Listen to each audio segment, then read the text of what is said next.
যে এটা 96-এর মামলা 8/9/1996 সালের ঘটনা থেকে আমরা দীর্ঘ আইনি লড়াইয়ের পরে গত 20/10/25 তারিখে আমাদের পক্ষে একটা আদেশ আসছে। সেই আদেশের প্রেক্ষিতে মামলাটা রুজু হয়েছে, ওই দিন রাত্রি রুজু হয়েছে। 20/10-এর পর থেকে অদ্যাবধি আমাদের এই মামলার কোনো আসামিকে গ্রেপ্তার করতে পারেনি। আমরা মাননীয় আদালতের দৃষ্টিকোণ আকর্ষণ করেছি যে এই মামলায় আসামিরা তাদের ব্যবসা প্রতিষ্ঠান এবং অনেকে শুটিং সব বিভিন্ন জায়গায় তাদেরকে মুভমেন্ট করতে দেখা যাচ্ছে, কিন্তু এই মামলা তদন্তকারী কর্মকর্তারা তাদেরকে গ্রেপ্তার করার আমরা কোনো দেখতে পাচ্ছি না।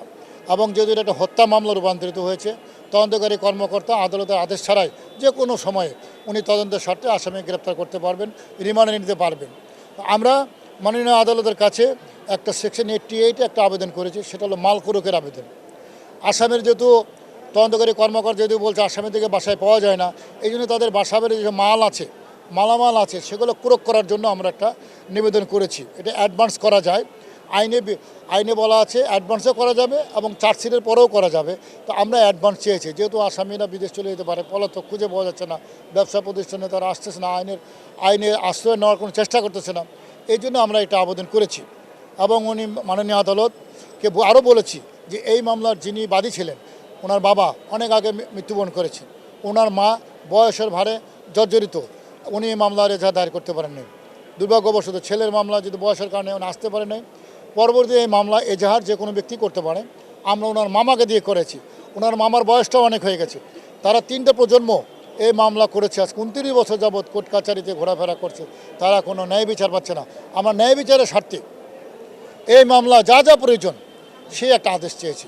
তো মাননীয় আদালত বলেছেন যে আমাদেরকে উনি মামলা পর্যালোচনা করে আদেশ দেখে এটা পর্যালোচনা করে আদেশ দিবেন।